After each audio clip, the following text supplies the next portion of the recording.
Mike Smith getting all from West Coast as he clings to the lead from Gunnabara. Iraq is third at the inside. Cameron is fourth. It is West Coast, and he keeps on rolling. And West Coast goes wire to wire. It's the Travers. Live from the backstretch at historic Saratoga Racecourse, this is Racing Across America with Seth Merrow. Racing Across America is brought to you by Pinnell's Restaurant, a Saratoga tradition since 1922. 284 Jefferson Street, Saratoga, just minutes from the track. Thoroughfan, giving the fan a voice. Find them at thoroughfan.com. And Woodbine Racetrack. Pick, bet, and cheer on world-class horse racing north of the border.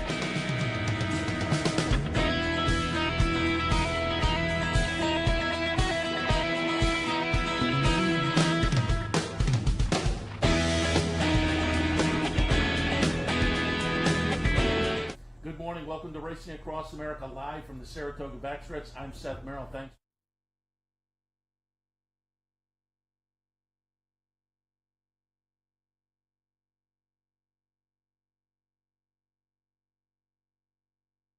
Weekend.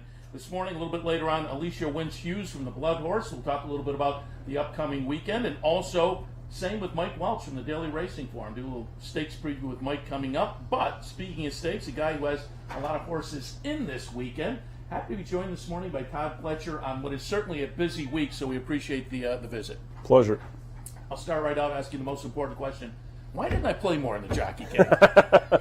Tell you what, as badly as our team played, I think you probably want to hide behind the bench. Yeah, it was kind of a long night as far as the situation with the jockeys, and I knew it was going to be a long night when one of the Ortiz brothers came running down the court, did the behind the back pass, and nailed the I tell you, some of the jockeys can really play, and I was laughing with someone this morning. When we started the game, we said, okay, we're going to play a zone defense. And then, like in the third quarter, when we were down about 40, a couple of the guys came to the bench and said, I think we need to go to a zone defense. I said, that's what we've been playing for the past 40 minutes. But we're going to make a comeback next year. Yeah, I think I was the old guy, and so that's why I only got the limited time. But we need the cagey veterans. Just keep feeding Jeremiah. Yes. Yeah, we got to use strength, our size to our advantage, but we need some new recruits. All for a good cause, though. It was, yeah. It's always a good time. Yeah. I was doing a little research last night, little bio research, and I found it interesting. I think everybody's familiar with the fact that you, along with a lot of other prominent trainers now, went through the Wayne Lukas barn early in your career. But it was also interesting, you spent time with Charlie Winningham, and certainly most folks are probably familiar. But if you aren't, you're new to the game, just Google one of the legends of the game. How was your time with Charlie Winningham? It was a great summer. I spent one summer during my college years working at Hollywood Park for Mr. Whittingham. He was very, very kind to me. He's very generous with his time and his. I tried to ask him as many questions as I could while being the groom, and he was very generous with information and just a great person, great place to work. And actually one of the horses that I groomed was a horse named Peace that won the Cinema Handicap. I think it might have been the first Friday night that they raced at Hollywood Park, and so in the winner circle there's Clint Eastwood presented the trophy, so I got Mr. Whittingham and winning a graded stake. It was a pretty cool experience. And you're wearing a sweatshirt, University of Arizona program, and reading the bio. The Whittingham time was during your time at Arizona, as were a couple of summers with Wayne Lukas before he went more full-time with Lukas. But those are a couple of powerhouse college internships. The beautiful thing about my summer with Mr. Whittingham is I actually got three college credits for doing an internship working for a legend in the game. So it was great, and working for Wayne was a terrific experience as well. And of course, the University of Arizona program has provided a lot of folks on the front side of tracks around the country, as well as on the training side as well. You and Bob Baffert and whatnot. I think when you were here last year, a couple years ago, one of your sons was looking. Did he wind up? No, he ended up going to Texas A&M. I got two sons going to Texas A&M now. One in the animal science program with an equine emphasis, and the other one starting actually next week in the engineering school. So nice. I took him out there. I showed him Arizona. I gave him the red carpet treatment, and we went to an Arizona basketball game when they played Arizona State. Blew them out. It was awesome atmosphere, and left there and said, "What do you think?" And he said, "I think I want to go to A&M." So I was like, I can't do any better than that, you know. You set it up. You teed it up. You talk about Texas, and I know that's where you grew up. Were you based there the entire time you grew up? I knew you graduated from high school there. Went to high school in San Antonio and spent some of my younger years. I was born in Dallas. My dad was racing at Sunland Park for a long time, so I was in El Paso for a while. So it's kind of different parts of Texas, but for the most part, all of my childhood, I grew up in Texas. Yeah, the bio mentioned your dad. You were doing some work for him, walking hots and whatnot, Louisiana Downs and Ak-Sar-Ben, and I wanted to talk a little bit about Ak-Sar-Ben because, again, for folks who aren't familiar, Google it. That prompted me to look back. I certainly remember when they were racing at Ak-Sar-Ben, but it was really, for me, it's recent. As recent as the mid-'80s. They were setting handle and attendance records there at Ak-Sar-Ben. They've disappeared now. What are your memories of Ak-Sar-Ben? It's one of the strangest things that I've encountered in racing to see, like you say. I mean, if you would have said that Ak-Sar-Ben would eventually just shut down, there's no way you could have thought that was possible at that time when my dad was racing there. I mean, it was just tremendous attendance, handle, very high quality Midwest summer racing, and it seemed like it was just thriving. And then within a matter of a few years, it was gone. Yeah, as I say, going back and reading the articles, of course, the Cornhusker, one of the bigger races in the country for years.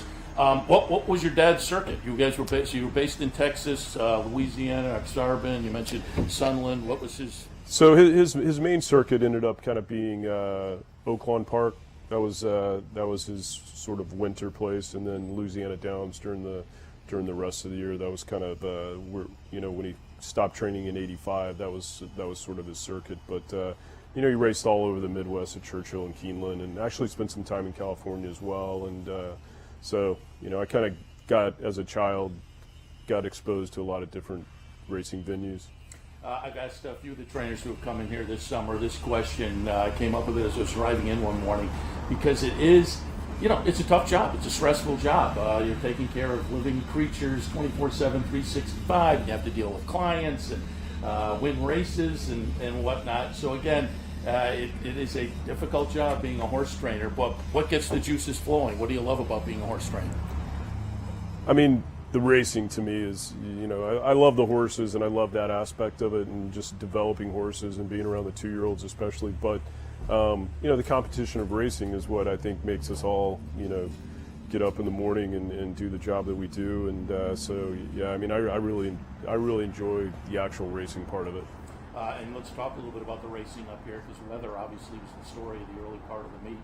And as handicappers and fans, it has affected the way we approach the races every day. How does the weather affect you as a trainer? Well, the toughest thing for us as trainers is trying to get on a reliable training schedule. And, especially at Saratoga, you have a lot of young horses. And so trying to get their gate schooling in, trying to make sure that they're, ready to go first time out, is you're really on a tight schedule here. And sometimes the rain can just make the simple things more difficult. But, trying to juggle their schedules and that sort of thing is the most difficult part. We were talking before we went on the air, and I said I wanted to touch on a horse that folks are obviously familiar with from the early part of the season. Get a little update on Audible. Actually, I spoke to Elliot Walden a couple of days ago, and he sent me some photos of him. The horse looks fantastic. He's really filled out, put on some weight. He's in training at WinStar, and actually when I'm at Keeneland for the September sale, I'm going to go out and visit him, and Elliot and I are going to talk about a game plan of when he's going to come in, but it sounds like sometime around the 15th of September. So he'll come to you in New York? I think he'll come to Belmont is the most likely scenario. That's one of the things that we're going to talk about when we see him there is, he's probably not going to be ready to run until the Gulfstream meet, and if things were to go perfectly and we could get a race into him maybe before the Pegasus, we know he likes Gulfstream, so that's sort of what we're thinking. And so we'll just decide whether he's going to come to Belmont and then go to Florida, or maybe just go straight to Florida. But we'll sort that out in the next couple of weeks. And you trained down at the Palm Beach Downs facility and noticed a few horses have come up from Palm Beach Downs to race up here. How many horses do you have down there now? We kept about 40 down there, and this is the first year that we've stayed year-round in Florida. And it's just last year we brought some horses from Florida up to Monmouth and stayed there for a couple months, and then we were back to Florida right after Labor Day and decided to give it a try. And we're trying to mainly just bring in some younger horses, get them ready, and if they look like they're ready to come up north, we've done that. But yeah, it's, I think Gulfstream's program is improving. It's got a lot of 2-year-old races, which helps us, try to spread them out and get them started. Palm Beach Downs, and of course other venues. You have some horses. Talk a little bit about your staff, because I know that's important. So take a moment to give a shout out to the staff. Yeah, no, we've got a great staff. Tristan Berry's my assistant here at Saratoga, so he's pretty much at Saratoga about 6 months out of the year, and at Palm Beach Downs the other 6 months. And I've got Byron Hughes at Belmont. He stays at Belmont year round, and then Anthony Shimetta, who's our assistant currently in Florida. He used to be Florida in Monmouth, and now he stayed in Florida year round. So all those guys have been with us for a long time, and they do a great job and deserve a lot of the credit for the success that we. You talk about being up here 6 months out of the year, so you take advantage of the Saratoga facility for the entire time it's open. We pretty much hit here right at the 1st of May, and then we're looking to kind of close it down around the 1st of November. But sometimes we stay a little bit longer than that, depending on how the weather's going. But I mean, it's a terrific place to train, and a lot of good horses have spent their early training days here at Saratoga. 7 times an Eclipse Award winner, 13 times the title up here at Saratoga. First one in 1998. Just give us your feelings of Saratoga. I always say the beauty of Saratoga is not just the racetrack and the racing, but outside the fences. The community is so plugged in. It's got to be fun to win in front of the fans who are so knowledgeable up here. Oh, it's great. I mean, it's the whole community loves racing here, and part of the favorite time of the year for us, me and my family, is as soon as the kids get out of school at the end of June, we come down here, and you get to kind of spend 3 or 4 weeks before the meet starts, and train horses, but also enjoy the area, which is it's a beautiful area. So yeah, Saratoga we always look forward to. Yeah, it seems like more and more trainers are making this kind of a second home, second kind of a destination. Just wanted to touch on also looking through the bio information. I'm sure you do, because it's on your website. Remember your first winner? Yeah, it was a Majestic Number at Gulfstream Park. And I don't remember the exact date. I will ask you this: do you remember who was riding? Yeah, Jerry Bailey. Yeah, it's funny. My son Peyton went to Monmouth one day this summer with some of his buddies, and he went through the gift shop, and there was an actual photo of Majestic Numbers first, and it says trainer's first win, and so he bought it. And when Jerry Bailey was out at the barn, he got him to autograph it. So yeah, and I can't remember exactly, but a client of mine named another horse Majestic Number, and that horse I think was like maybe our 3,000th first win or something like that. Yeah, it was. Was that a plan? Yeah, he named him intentionally, funny. because of the Phillies' first win, but. Yeah, that was kind of cool. And it was also interesting for me, being a guy following New York racing for years and years. That was start number 2. So already early in your career, you were getting them ready to go very early in their career. But start number 1, I had it written down, ran 6th in a field of 10 at 58 to 1. Do you remember who was riding that day? I don't remember. Was the horse Paramount? Was that the horse? No. I'm talking about Majestic Number in the career debut. Oh, no. That actually someone else trained her for a career debut. So that was her first start for us. Okay. And so she was a maiden 75 at Gulfstream, and she'd been training well. We were optimistic, and she ended up coming back and winning her next start in the allowance race. Yeah, Jerry Bailey, but Eddie Maple was up Eddie Maple was on really for the first start. So that was kind of a blast from the past. As well. And just before we get into some of the races tomorrow, I wanted to ask one more question, because it's another thing I've asked a lot of the trainers here at this meet.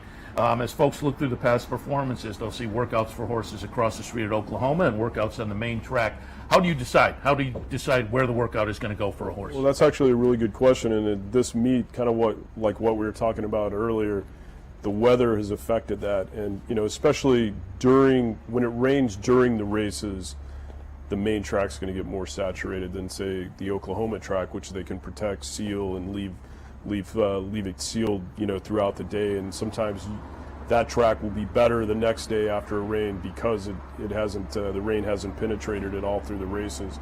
So some of that just depends. Sometimes we'll make a decision. The Oklahoma track is in better shape today. Let's go there.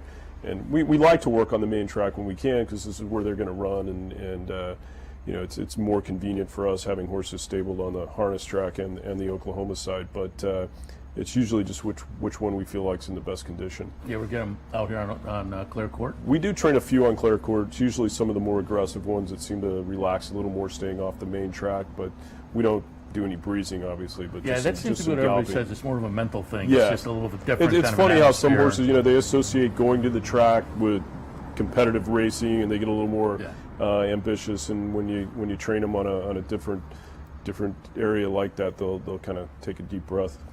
Let's get to some of the action. You've got some nice runners coming in on Saturday, and certainly the one we want to touch on first up is Vino Rosso in the Travers. We're going to take a look at the stretch run to the Jim Dandy. Tenfold is going to win, Flame Away second, but Vino Rosso, who was out of it early in about the last 150 yards, kind of figured it out and really made a nice late run. I liked him that day because I was really impressed with the Wood Memorial win earlier this year. That was one of the better performances, I thought, by a 3-year-old. I saw you and John Velasquez talking after this Jim Dandy performance. What did he tell you about how he handled the track? Well, actually, we likened it a lot to a couple of his races at Tampa, except in this particular race, in the Jim Dandy, he just got so far back very early on, and so I was concerned going around the first turn that he'd already kind of put himself out of position, and then down the backside he kind of crept his way up back into a reasonably good spot, and by the time he got to the half-mile pole, he backed up again and kind of lost the position he'd made up. So, he's a horse that I think has more talent than we've seen at times. He's been a little bit inconsistent, sometimes a little bit unfocused, and this particular day he didn't run the far turn very well, and that's kind of what he did to us at Tampa a couple times. So we're going to make a couple of adjustments with his shoes and some different things like that hopefully gives him a little better traction around the turn, and we just need him to put himself in a position that allows his closing kick to potentially get him there, which didn't happen in the Jim Dandy. Yeah, he certainly made a really nice late run, as we saw there. Mile and a quarter, obviously, is the question mark. Ran 9th in the Derby, but a decent 4th, mile and a half in the Belmont. So the distance a concern? No, actually, I really believe he wants a mile and a quarter, and the Derby, I think, was a throw out for him. I don't think he cared for the slop that day. At the end of the race, I think he was 9th, beating 10 lengths. It wasn't like he ran absolutely horribly, but. And I think he ran very well in the Belmont. At the half-mile pole, Johnny made a decision in the Belmont, like, if there's any chance to win, I got to go try to get Justified now.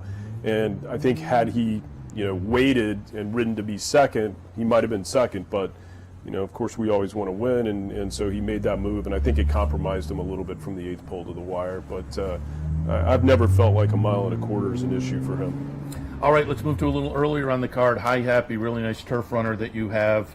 8 wins and 15 career starts. We're going to go back to one of those wins, the Man of War down at Belmont, middle of May. Subsequently ran a close-up 3rd in the Manhattan, but last time up here at Saratoga, 6th in the Bowling Green. But again, with the weather, that was on a soft turf course. Do you think that was why we saw the performance in the Bowling Green, and expecting, obviously, a better performance on Saturday? We are expecting a better performance, and I think if the next couple of days cooperate and the weather continues to stay good, that we should have a firmer turf course. He did not care for the soft ground last time at all, and it was unlike him not to show up and put forth a good effort. So I think he'll hopefully do that again, and he's a really classy horse, and I think the mile and a half suits him perfectly. We just hope to get the ground that he likes. Yeah, we saw a nice gutsy run there in the Man of War, a nice late runs that High Happy got up to win that one, and again, that's going 3 starts back, so we'll see what the surface difference between the last time makes on Saturday. Also wanted to go and take a look at Ivy Bell. We're going to go back and look at the Ogden Phipps. This is a pretty nice performance behind a really talented Abel Tasman. This is back on June 9th. Abel Tasman, the number 6 horse, Ivy Bell, the number 2 horse. Subsequent to that performance, a 4th place finish up here at Saratoga in the Shoe V. Both the Phipps was at a mile and a 16th, and the last time in the Shoe V, a mile and an 8th. A little longer than we'll get on Saturday at the 7 furlongs. You looking for a move forward on the cutback? I think the cutback is what she's looking for, and she fooled us a little bit in her training and gave us the indication that she might handle a little further, and she certainly didn't run badly. I mean, Abel Tasman was just brilliant in the Phipps, and she ran a good race to be second, but the winner was awfully good that day, and then she just, I think the mile and an eighth was just a little too far in the Shoe V, but we felt like the ballerina was our goal for the summer, and being a grade 1 at 7/8, we felt like the best way to get her there was to back her up from a long race to a shorter race, and hopefully it turns out to be right. She's training well. She, if she can put herself in a good position early and maybe get a good pace set up, I think we'll see an improved race from her this time. As handicappers, we often like that, the cutback from 2 turns to a sprint. As a trainer, is that something you look at too? Yeah, definitely, and we had the option of running in I think it was the honorable miss earlier, and we just felt like 6 was maybe a little too short. What's our best way to get to the ballerina? And we felt like 2 routes backing up to a 7/8 would maybe put her on her A game. Here's one I really want to ask you about. In the Alan Jerkins, Guido, who so far has been a turf performer, sent Guido over to Royal Ascot earlier this summer. Ran a good race there, finished 6th, but in a big field and a nice late run. Subsequently up here in the Hall of Fame, led most of the way around and wound up 4th. That was a mile and a 16th. It was on the grass, as I say. Guido has been on the grass throughout the career. So I'm just curious, the Alan Jerkins 7 furlongs on the main track sprinting, what's the game plan? And again, as we watched the Paradise Creek, which was 3 races back, it's a turf race, but it was a nice late run to get up by a neck. Guido's going to be the number 5 horse in the Paradise Creek. But what's the game plan on Saturday with the moving surface? Well, we've had in the back of our minds possibly trying him on the dirt. He's a son of Frankel, but he's out of an unbridled song mare. He's always trained well on the dirt. The thing about him is he's probably a horse that's really best at like 7/8 on the grass, and there's not that many options for that type of race, and he can be, as we saw in the Hall of Fame, he can be a little bit keen and headstrong, and he was a little bit ranked that day, which compromised his ability to finish. So backing up to 7/8 on the dirt, you can just kind of let him run freely, and we figured if we're going to give it a try, we might as well give it a try in a meaningful race. It's a grade 1 prestigious race. If he were to do well, it would make him a stallion. Yeah. So that's kind of what we're looking at, and it is an experiment. And there's some very talented horses in here and plenty of speed. But I like the fact that he drew towards the outside. Hopefully, keep his face clean and give it a whirl. That's some real intrigue to that Alan Jerkins. All right, just want to touch on a couple on Friday, New York Showcase Day, and I'll get your opinion because you're New York raced for a long time. How about the New York bred program, particularly over the past 2 weeks? It's been incredible, and to have the first 2 finishers in the Whitney both be New York breds, it's a high quality program, and you just see consistently really not only good New York breds, but these horses are showing that they're capable of winning at any level. Yeah, it's been a fun at the sales as well. But Friday is New York Showcase Day here. The Albany for 3-year-olds. You have a couple in there for Barry Schwartz. Singapore Trader comes off a big maiden win over the track, a big maiden win. And Speak hasn't missed an exacta since the career debut. The last 4 starts, either first or second. What are your thoughts on Singapore Trader and Speak in the Albany? Well, I think the mile and an 8 suits them both, and they're both coming off of decent races here. So it's it's not a huge field, and we just felt like both horses are coming into the race well, and it's time to give them both a chance, and it's a good purse and a good opportunity, and so hopefully they can step up their game just to that next level. $250,000 up for grabs, $200,000 in the funny side, and we're going to pull up the Rockville Center and watch La Fuerza. La Fuerza, yeah. Fuerza. Win start number 2, win number 2. So 2 for 2 right now, and they were both by daylight margins. As folks will see, we're looking at a win of over 4 lengths in here. The first win was over 7 lengths, so by daylight.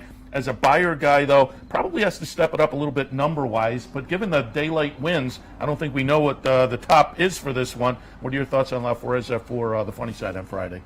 Well, he's both of his first 2 starts have been quite good, and we like the way he trained before his debut. We expected him to come out and run well, and he has. He's trained well since then. I think a favorable draw outside. The only thing he hasn't done really well in his first 2 starts is break sharply. So hopefully he gets away a little cleaner, and this will be a tougher race than what he's been running in. But I think with those 2 races under his belt and some subsequent good breezes, he should be hopefully ready to improve again. Is there anything you can do for that? I mean, you just take him to the gate and try to... Yeah, it really hasn't been a behavioral issue or anything. He's just been kind of a half step slow pushing out of there. I think, with 2 races under his belt, we should see a cleaner break. And finally, I just wanted to touch on today, because I always like to get a little info on the first-time starters. You have a first-time starter in race number 5 today, State-Bred Maidens, going 1 16th on the grass. You have good wheels in for Mike Rapoli, and I looked up some of the information. Sibling Over Negotiate won the career debut. Sprinting on dirt, though. This one's going long on turf, but good wheels, the first-time starter by Scat Daddy. What are your thoughts this afternoon? I think he's the type that might need the experience. We're going to go ahead and debut him with blinkers, which we felt like we got an improved breeze last time with first time wearing them. But he's a big, rangy colt, starting him out at 1 16th, and he gives me the impression he might need to see it once before he understands what it's all about. But hopefully he'll maybe surprise us and show us a little more. But I talked to Rapoli about it and said, we've trained, and now we might need this race to kind of get him to where we need to be, and so let's go ahead and do that. Hopefully he'll surprise us and run a little better than expected, and if nothing else, the experience should help him next time. That works out for some horses, though. You can just see in the past performances, you have that 5th place finish, and then the next start, a win and another win. It's just kind of they benefit from the education. There's sometimes just no substitute for a race, and you can train and train and train and train. They're still going to need a race to really figure it all out, and that's kind of where we feel like we are with him. All right, Todd, again, we appreciate the visit. We know how busy you are in the mornings, and certainly this week as well. We wish you good luck going forward this afternoon. Friday, a New York Showcase Day, and, of course, Saturday with the Travers and the Undercard Stakes. Good luck with Vino Rosso on the meet going forward. Thank you. Todd Pletcher, we'll take a break. When we come back, Mike Welch from the Daily Racing Form. Some more stakes previews for the weekend. Stay tuned.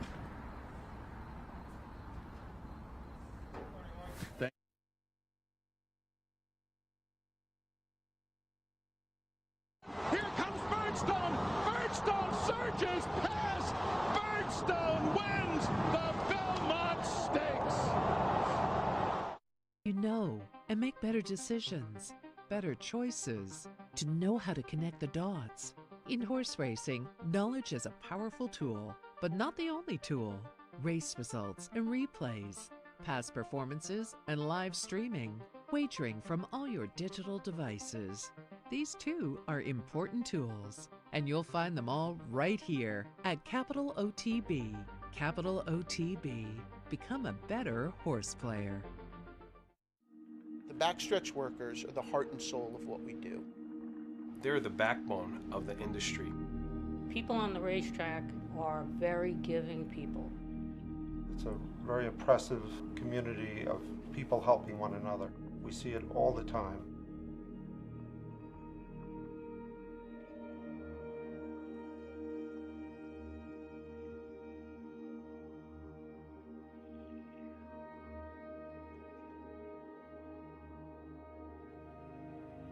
Any help we need it.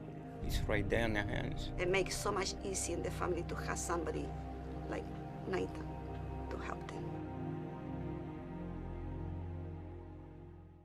Looking for a fantastic meal? Stop by Malcolm's, a unique farm-to-table restaurant experience. Located at 617 Union Street in Schenectady, Malcolm's offers locally grown fresh foods, mouth-watering flavors, an enhanced drink menu, and terrific service. Malcolm's is a sure bet during Saratoga season. Make your reservation today.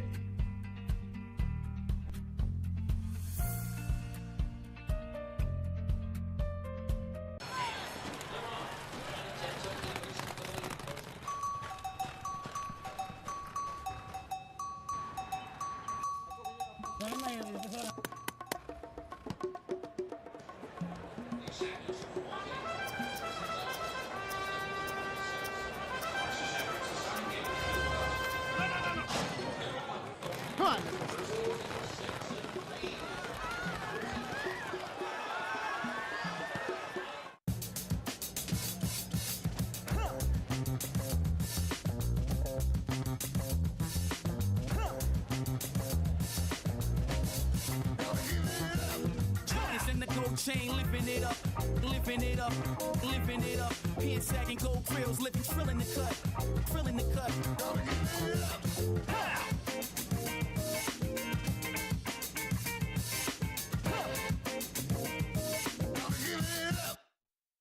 Now it's a global series. The best races from all over the world, the best trainers, the best jockeys. You can get a free entry into the Breeders' Cup, and everybody wants to run in a Breeders' Cup race. You get your travel expenses paid for the Breeders' Cup. Automatic berth takes a lot of pressure off. If we're considering two different races and one was a win and you're in and one was a not, that would be the tiebreaker. It's probably the best thing that's happened to racing in the last 10 years. Breeders' Cup Challenge, win, and you're in.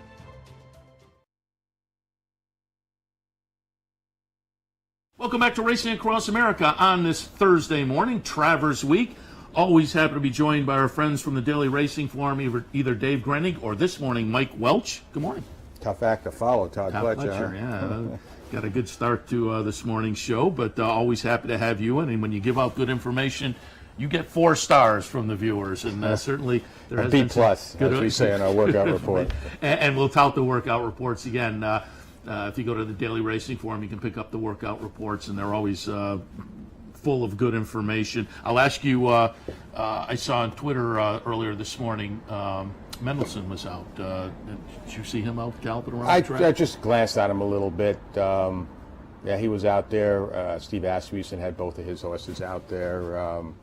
Dale Romans, King Zachary was out. So, they were scattering around and getting acclimated. Mendelssohn was in his own inimitable style that Aidan O'Brien uses. But, all the major work is done now, so they're not ready by now. Yeah. It's a big weekend. We'll hit on the Travers in a second. Before we do that, I want to go back to last weekend, get your thoughts on the Alabama. I mean, I think it was a nice performance by Eskimo Kisses, certainly, but I think that just helped validate that Monomoy Girl is hard to beat for an Eclipse Award this year. But again, it was a nice late performance, nice late run down the stretch for Eskimo Kisses. Well, she had been training well, and, she had used her previous start ostensibly, according to Ken McPeak, basically as a prep for the Alabama. The race set up for her. The pace was pretty quick up front, even though the track that day played the speed in the shorter races. Mile and a quarter is kind of a different animal, and it couldn't have worked out better for her. And, she still had to do it, and she fired. She got into the race up on that second turn, and once she turned for home, you knew it was over. It was just going to be a matter of how far she won by. And got to give tip of the hat to my colleague Dave Grening. He was all over Eskimo Kisses. Yeah, that's a good call, and it was certainly a nice performance. And we had Harold Lerner on the show on Sunday. And yes, you too can be a Grade 1 winner at Saratoga if you win $250 million in the lottery. It's just that easy, as Harold Lerner did come up with that. At the time, I read it was the 5th largest lottery prize in North America when he won that. I'd take the 10th largest, and I'd be happy if I could hit Good it. Good point. Yeah, exactly. I don't play. This was a few years ago. I was at the supermarket, and they had a brand new lottery, and you won like $2,000 a day or something. So another guy and I were at the counter, and the girl was behind the counter. We go, "Wow, you win $2,000 a day for life." I said, "What a great!" The girl behind the counter says, "I'd just take $2,000 period." We thought, yeah, you know what? Maybe you're on to Everybody's something there. standards are different. Everything is relative. All right, let's get a little look at the Travers this weekend. Talk to Todd, and I like Vina Rosso. I thought that was a pretty good late run in the Jim Dandy. Obviously, though, the race is going to go through Good Magic. We're going to take a look at the stretch run to the Haskell. Good Magic's going to be the number 6 horse here. Win pretty easily over Bravazzo. Bravazzo, the number 5. Lone Sailor, the 1, runs 3rd. But again, off of this performance, Good Magic is the horse that will take some action. I thought Gronkowski ran very well in the Belmont, which bodes well for the 1.25 miles, which obviously is always an obstacle. Had the filly in here, Wonder Gadot, who was a winner up in Canada the last couple of starts. The Queens played against the boys, though, 2 starts back at 1.25 miles. King Zachary had Dale in yesterday. He said the Indiana Derby and a little earlier in the Wood, he had gotten to the tracks a little bit later. So this horse has now been in town for a while, and he's expecting a better performance. Tenfold comes out of the win in the Jim Dandy last time. And Catholic Boy, certainly an interesting player in here as well, with the good form on turf, certainly, but also has run well. If you look back at that Remsen on dirt in the past, a lot of good storylines, nice competitive race. What are your thoughts on the Travers? It is a very competitive race, and Good Magic's definitely the division leader now that Justify is gone. But he's still going to have to go out there and do it, and he's going to have to prove that he could get the 1.25 miles. He looks like he should. He's training extremely well. The Haskell obviously didn't beat the toughest bunch in the world, but he did what he had to do, and that should set him up nicely for this race. He's got to work out a trip. He's drawn a little bit outside, but going 1.25 miles shouldn't be a problem. The pace will be an issue in here, but the race goes through him, obviously, the one to beat. But the question is, again, we talk about value, betting value as far as that goes. And, I'm not so sure I want to take him at 8-5 or 9-5. I think there's some other options that might be a little bit, offer more value. And Gronkowski's certainly one of them. I mean, Gronkowski, I thought, ran a super race in the Belmont. And, Chad lamented a little bit that if he just wished he had him a couple of weeks longer. I talked to Chad the day before, and I was not getting a lot of confidence. I felt like the day before with Gronkowski. Yeah, I felt that way too, and like he said, he wished he had him a couple of weeks longer just to do a little more and get a little bit more familiar with him. But he's had him long enough now. He had a little setback not long after the Belmont, but everything's gone perfectly the last 5 or 6 weeks. All his works have been terrific. I thought his last work was maybe his best yet. He's doing great. Obviously, the distance shouldn't be a problem for him. He had a little issue with the start in the Belmont. You can't give those kind of lengths away in races like this. Of the two, just because of the prices, I guess I would lean toward Gronkowski of the two Chad Brown horses. But look, if they ran 1-2, it certainly wouldn't surprise me or a lot of other people. What do you think of Vino Rosso? I think Vino Rosso is maybe the next level with these horses. He always seems to be on the verge of breaking through, but since the Wood, his races have just been okay. He made a little bit of a premature run in the Belmont because he had to, because someone had to go after Justify at that point. The Jim Dandy, a little bit of a disappointment against what I thought not the toughest field in the world too. So I'd have to say he'd surprise me a little bit if he jumped up and won here. But look, it's Todd, and he's going to have him ready for a top effort. And if things work out well from a trip standpoint, I mean, I wouldn't throw him out completely. But if I decide to play the race, I'll probably lean a different way. How about Mendelssohn? I mean, comes in for Aidan O'Brien. Or folks aren't familiar with international racing, you've probably heard of Aidan O'Brien, but the Todd Fletcher, the Chad Brown of Europe. He had that big win in the UAE Derby, and I think a lot of people kind of jumped on the bandwagon then. I wasn't convinced in either of the last two races, and the third and the Dwyer certainly as a favorite leaves a little bit to be desired. To me, Mendelssohn is a play against. Well, he was a throw-out for me in the Derby. He was a throw-out for me in the Dwyer. I didn't expect it. Obviously any horse that goes head-to-head through those kind of splits, was going to cook him anyway in the Dwyer. The money that he took, though, begged to play elsewhere that race, and that's where the Ferenz Fire late play came in that particular situation. But no, Mendelssohn's been a play against for me since he's gotten over here, and he'd be a play against for me in here. I mean, the horse I'm interested in the most, and you haven't mentioned him yet, is Catholic Boy. I've been on this horse for a long time. I mean, he trained as well as any horse on the dirt prior to the Breeders' Cup last year, even though he was running on turf. Didn't get a very good trip. Came back and won the Remsen. This winter, I thought he trained terrific going into the Florida Derby. A big disappointment there. Found out he bled, so I guess you could put a line through that one. 2 races back on the turf were great. He's proven he can go 1.25 miles. His works here on the dirt again have been excellent. B+, A- ratings right straight through there. I'm sure I haven't talked to Jonathan since the draw. I'm sure post 11 is not what he really wanted. But, they got a long run to the first turn, and I'm guessing the strategy is going to be, if you think Good Magic's the horse to beat, just kind of follow him around there, try to get within easy position of him, sit outside, and hope you can get a clear run and make that one run. And the pace up front is fast enough that they'll come back to you down the stretch. But I think Catholic Boyle, like I said all along, has a world of talent. He can obviously handle the dirt. And he'll probably be somewhere in the vicinity of 6-1 in here. From a value standpoint, that's the way I go. Yeah, we were down at the Remsen last year, and that was a really nice performance on the dirt after that turf try at the Breeders' Cup. And the last two race, boy, those were two. I mean, they were on the turf, so you do have some question marks. But against Analyze It, they were two. That Pennine Ridge, where you thought, oh, he's beaten. And then all of a sudden he comes back and catches, and at that point analyze it was it labeled as a real superstar. So that was a nice gutsy effort. Both of them were. They were carbon copies. I mean, he came back both times. Once at a mile and an eighth, and the other time at a mile and a quarter.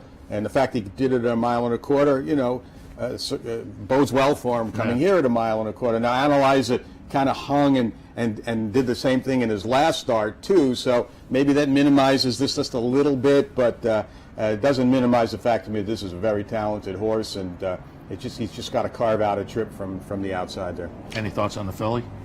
I just think she's in a little over her head here. She's doing fine. I would be surprised if she won. She's going to get overbetting here just because she's a filly in here and all the publicity she's gotten as a result. I'm sure she'll run well, but I just don't know if her best race is good enough to beat the best races of the boys in here.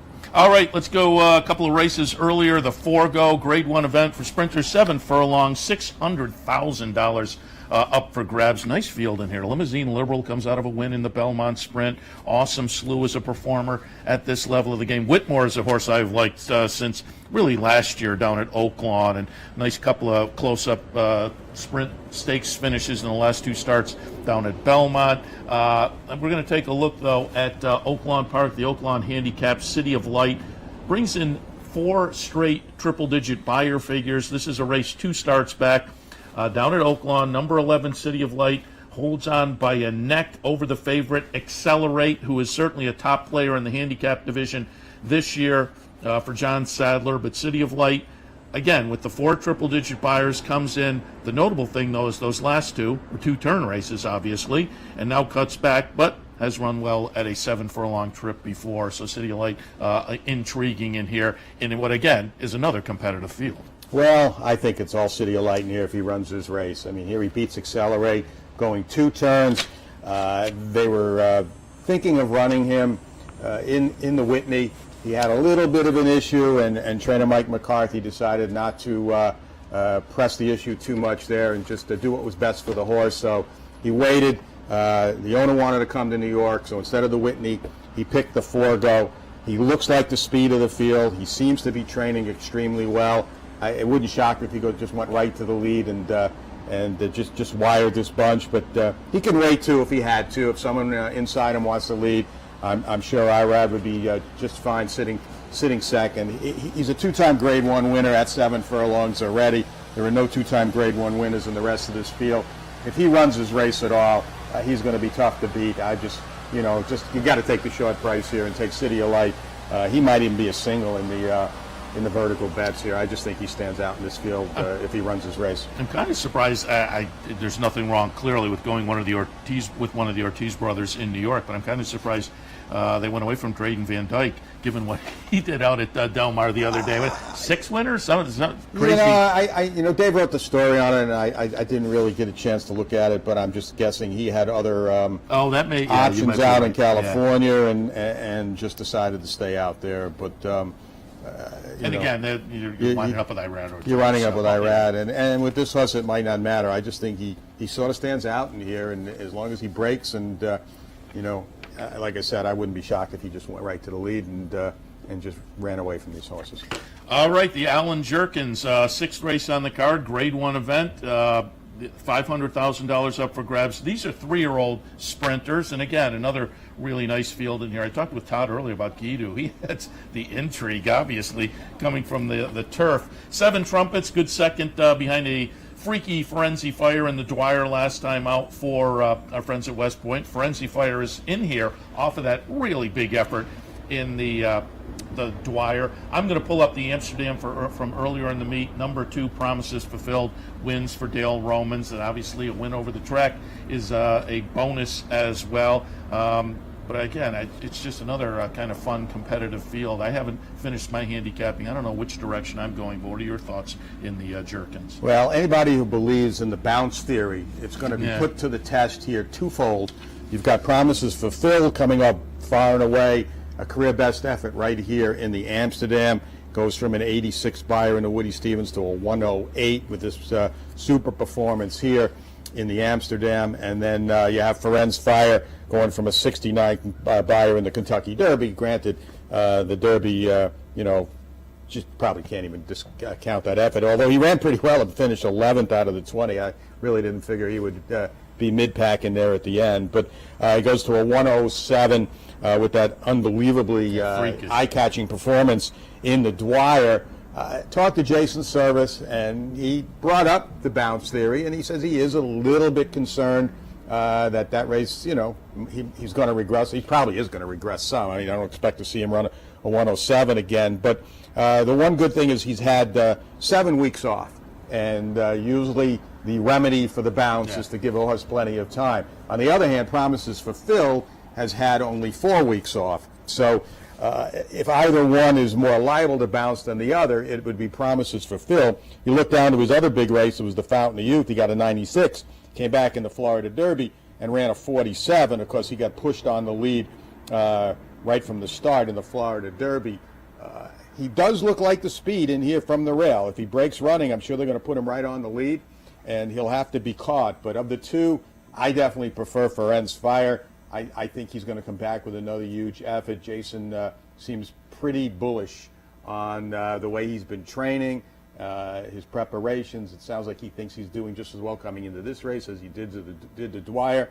I don't think that was any freak by any means. I think this horse is going to repeat the effort, and Ferenz Fire would be my pick in here. And Jason Service, after a little bit of a slow start to the meet, after a white-hot late spring and summer at various tracks up here in the Northeast, I think he's kind of bounced back, and he's having a pretty good Saratoga now. Yeah, and I think you're going to probably see this horse stay at 7/8 or a mile the rest of the year. And again, another big effort in this race. And you know, it would be interesting to see. I guess it would be the Breeders' Cup Dirt Mile that they would point him to, not turn him back for the sprint. But he's my pick in here for sure, Ferenz Fire. All right, Mike, appreciate the visit as always. Again, we'll tout the workout reports via the Daily Racing Forum, and you can catch Mike's work at drf.com or pick up the hard copy as well. Appreciate the visit. Yeah, a lot of good stuff for Saturday's card.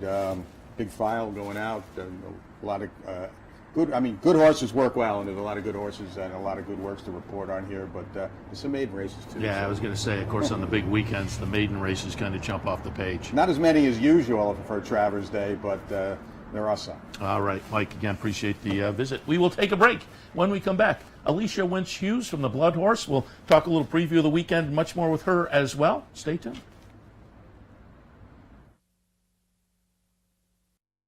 For 4 generations, Bruce Cerrone and his family have continued the 96-year tradition of delighting their local following and faithful summer crowd with the finest authentic Italian recipes.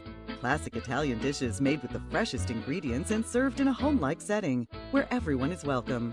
Some things have changed in the last 96 years, but not Pinnell's commitment to the finest in Italian cuisine. Pinnell's Italian Restaurant, a Saratoga tradition since 1922. 284 Jefferson Street, just minutes from the track.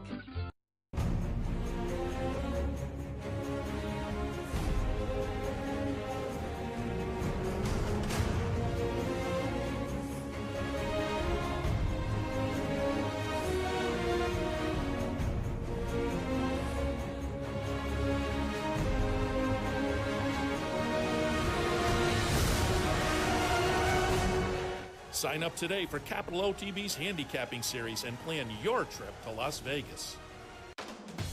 Visit Rivers Casino and Resort, the Capital Region's only destination for live table game action and the hottest new slots paying out millions.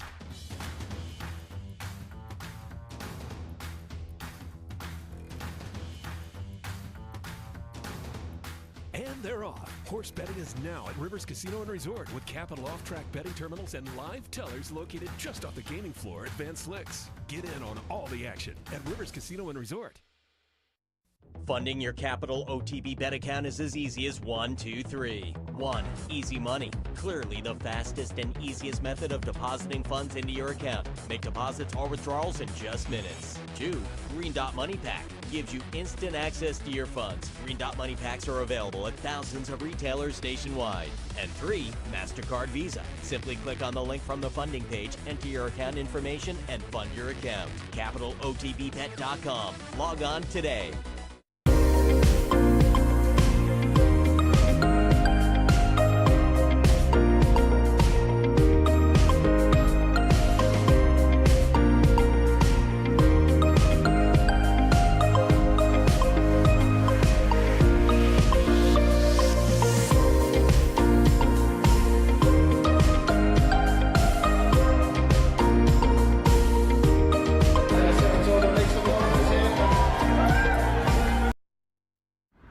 Welcome back to Racing Across America. Thursday morning, Travers Week.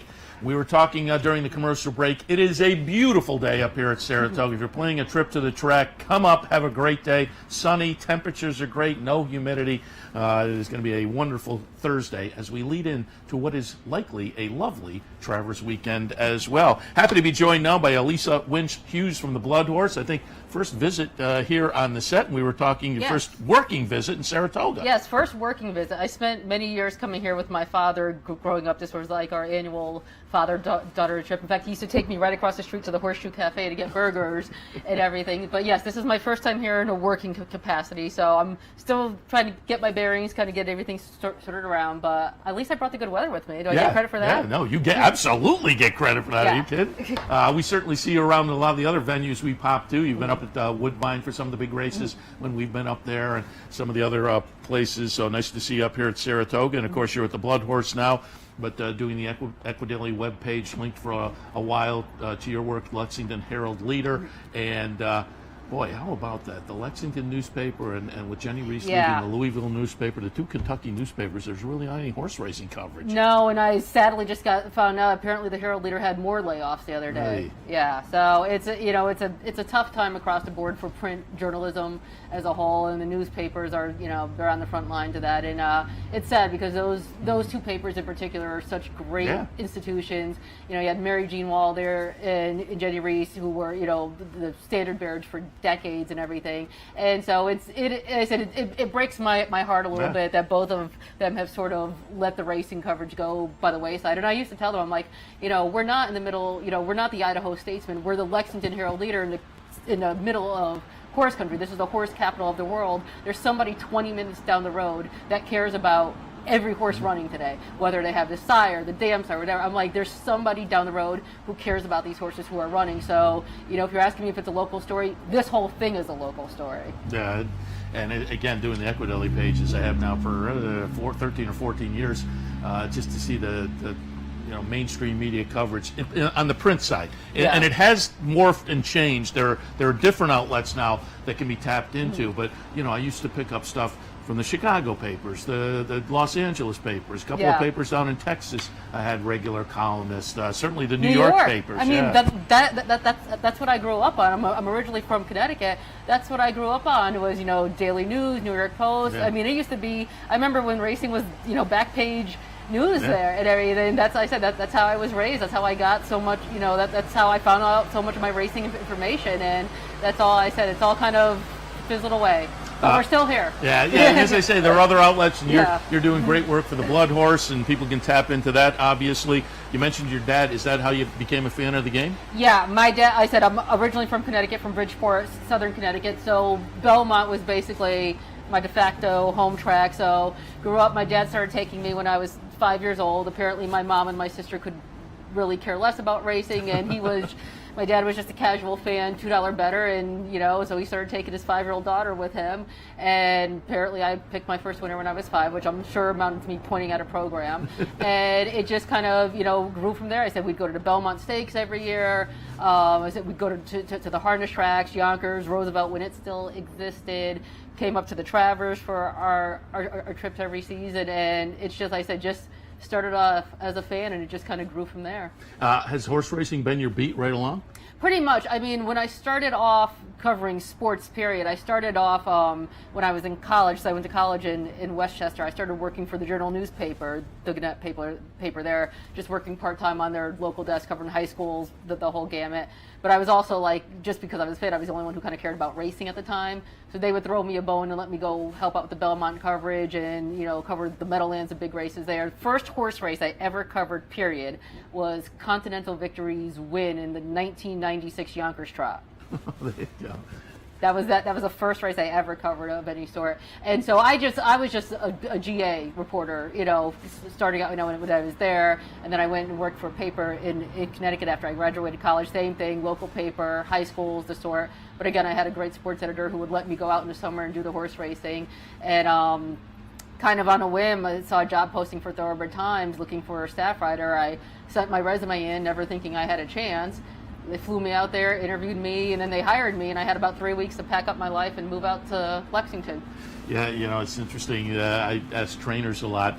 You remember your first win. It's interesting as a writer. You remember your first first race you covered. And you mentioned your sports editor would throw you a ball. That's part of the difference in the mainstream media. Right. I think for years and years, the sports editors were totally into horse racing. Everybody was into it on the sports side, and we're missing some of that now. I think there's been, I think, I said I'm kind of speculating. I think there was a generation of sports editors back in the day when racing and boxing were kind of king.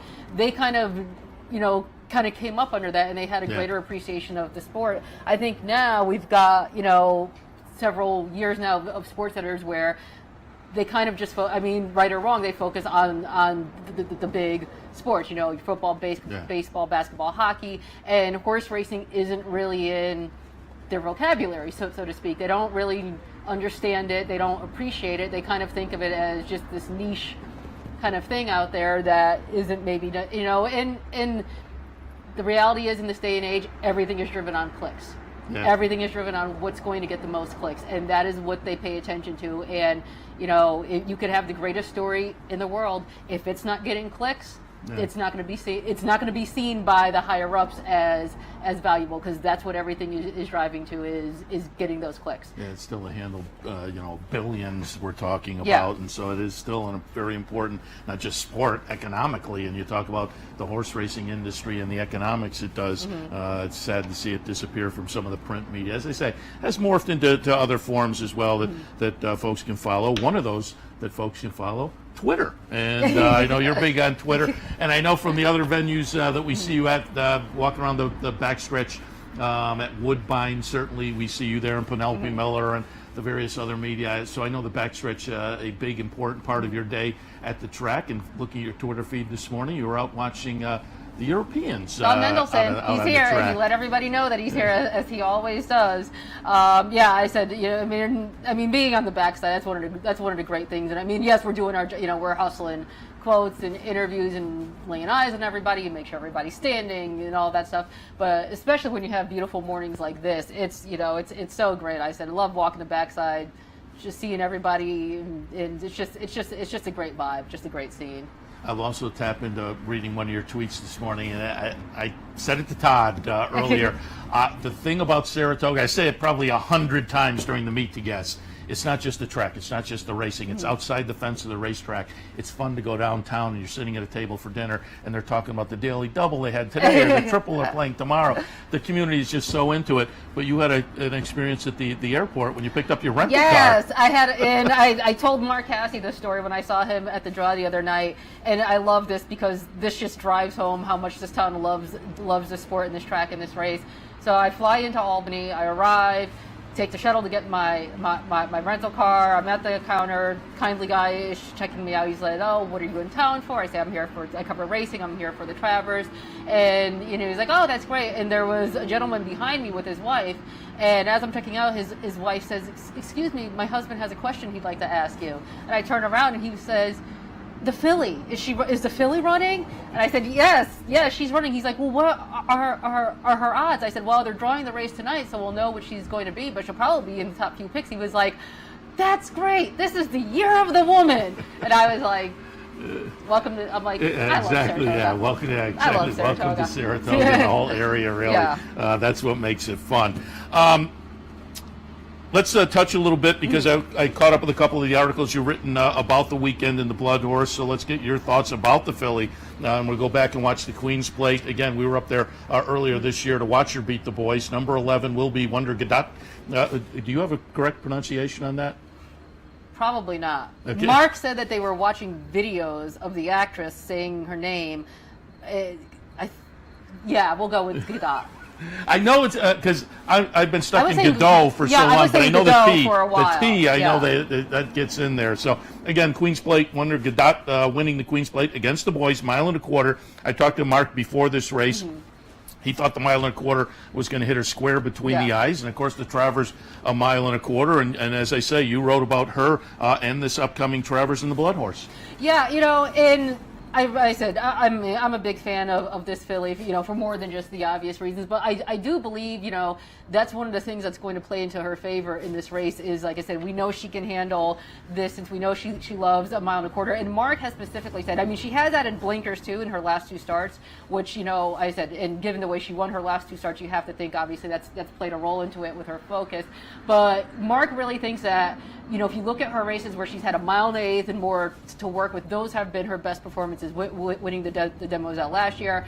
Very good race in the Kentucky Oaks where she was only beaten a half a length by Monomoy Girl. And that's the thing is, like, a lot of people are kind of, thinking, especially with Justify out, maybe, you could argue that Monomoy Girl might be the best 3-year-old period in training. If you believe that Wonder Godot is only, however we're saying her name now, it was only a half length behind her on Oaks Day, you got to give her some sort of respect there. And I said, I do think she plays into that. And I love Good Magic. I've been a Good Magic fan, especially I had the good fortune of, he was at Keeneland pretty much all spring for the Bluegrass and trained there before the Derby, so I had the benefit of getting basically to see him every day. I'm a huge fan of that horse.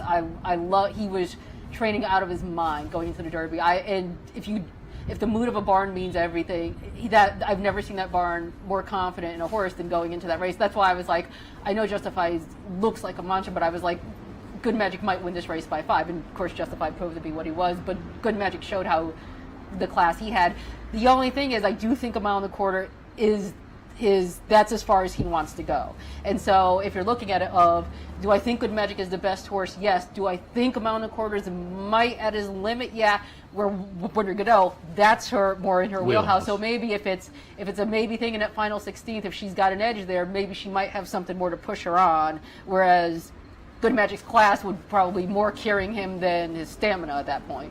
Yeah, I do think the race, from a standpoint of a journalist, I think there are a lot of great stories in here with Mendelssohn coming over for Aidan O'Brien, the filly in here, Catholic Boy, Turf, Dirt. Catholic Boy, no, I said he's the only one in here who he can say he's a Grade 1 winner over 10 furlongs. Yeah. It's on turf, but yeah. Yeah, as I say, competitive race with some really good storylines. You also wrote an article about a horse that I find intriguing in the Sword Dancer, and that was Spring Quality, because we're going to watch now the Manhattan from June 9th down at Belmont. Spring Quality, number 13 horse here, wins at 18-1 in kind of a blanket finish. And I caught up with Graham Motion right after that race and said, what do you have planned? He coming up to Saratoga, and he was just kind of smiling and being kind of cagey and coy about it. But sure enough, here is Spring Quality winding up in the Sword Dancer, and you had a little piece in the Blood Horse about this one. Yeah, I said Graham's original plan was, as he stated, he did want to go to the Arlington Million with this horse. He stated that shortly after his win on Belmont Day, and unfortunately, I guess they said he had a bad ship up there. He got dehydrated. He got a little bit impacted, and it just wasn't a thing where you don't want to head into the Arlington Million not at 100%.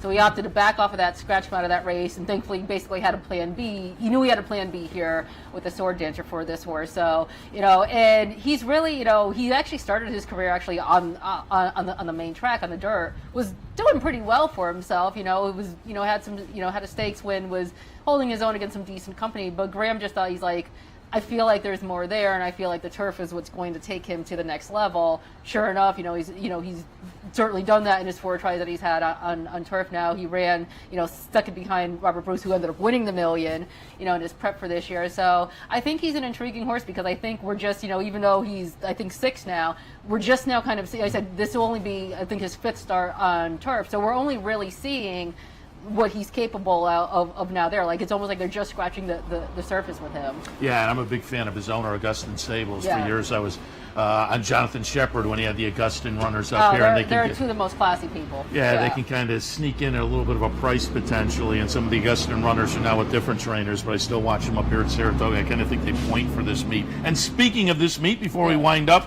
I'll just ask you, you've been in town now for a few days, and as I say, you've been here before as a fan, but now as a working journalist, but you've been in town for a couple of days. Based down in Kentucky, the other big horse capital of the world. What were your impressions of Saratoga? I mean, I said, how do you not love? If you don't love Saratoga, then you're the problem, not the town. Quite frankly, and it's just you have. I said, in coming at it as a racing fan, you have to love a town that just embraces this track, embraces this meet. I mean, everything stops for this race meet. This is where it comes alive. I love being able to just, you walk through downtown, you know, and it could be 11 o'clock at night, and there's still people out and music playing, and it's just a great vibe and a great scene. And, you know, I haven't really been out a whole lot yet because I've spent most of my time in my room typing, you know, but I have dinner plans with the lovely Penelope this evening. We're going to the Wishing Well. So hopefully I'll get a little bit of time to do Saratoga proper in the coming days. But it's, like I said, I mean, there's really, I've said this about Dubai, where I wish everybody could go once because there's no way to describe it unless you're there. I wish everybody could come to Saratoga during the meet if they haven't already once, because there's no way to really there's no way to fully put words into just what this race meet and what the people and the track and the horses mean to this entire community and how much they embrace it. Yeah, it's again, I love it just because it is so horse racing centric. The whole area, all the local media shows up here, and you look at it. I mean, like I said, you guys have had rain nonstop the whole meet. People are still showing up. Oh yeah. You know, a bad day at Saratoga is what most tracks would kill for. Yeah, that, well put, because that is absolutely the truth. And we just have that 6.5, 7 week period where you have to get over here, and people have certainly done it. Now that the weather is good, it will happen more, and particularly this weekend. I know. It looks like it's Travers going to be good for Saturday. Yeah, it's, we're looking for really good weather for the big day of the meet. So, Alicia, appreciate the visit. We will tell people to go to the Blood Horse. Alicia Winch Hughes, check out her work. The Travers going to be your game plan for the weekend? Yeah, that's my. I mean, we've got the undercard as well, so we're doing a few of those for and everything. But yeah, Travers is that's our main one. All right, so we'll look for that in the Blood Horse coming up shortly afterward. What's the deadline? What time do we look for that? Well, I'm writing the Travers for the magazine. So that I think that will come out, hit newsstands on Tuesday. All right. Yes. So we'll look for that. Blood Horse Online, Blood Horse, the hard copy. Alicia, appreciate the visit and enjoy the rest of the stay. Thank you so much for having me on. My maiden voyage. There you go. All right, we'll take a quick break and wrap things up right after this. Stay tuned.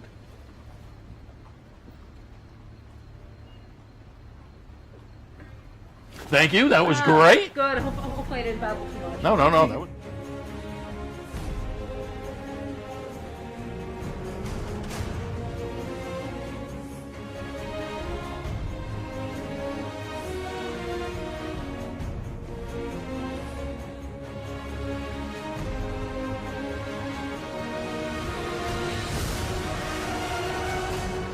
Sign up today for Capital OTB's handicapping series and plan your trip to Las Vegas.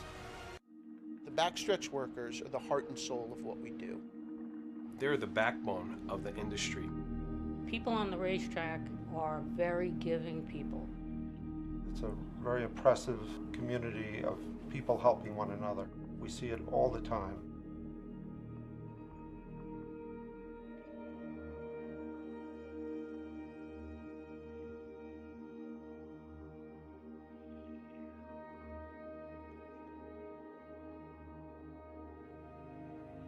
Any help we need it.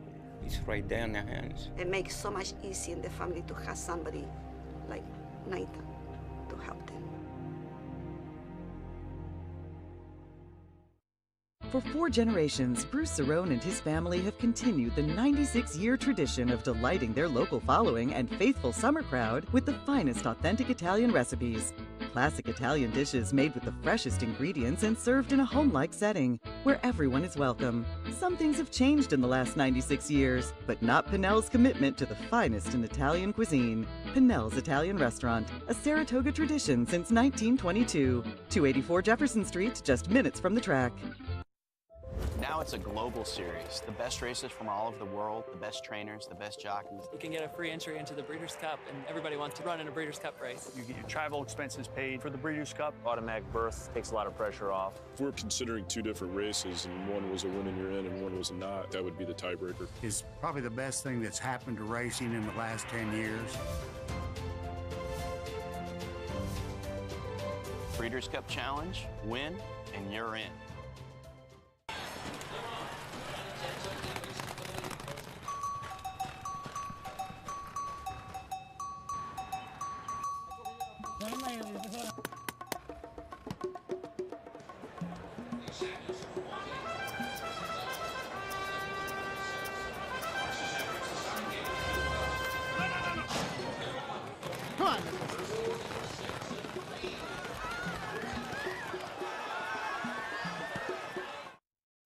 A day at the track isn't complete without a night at the Horseshoe.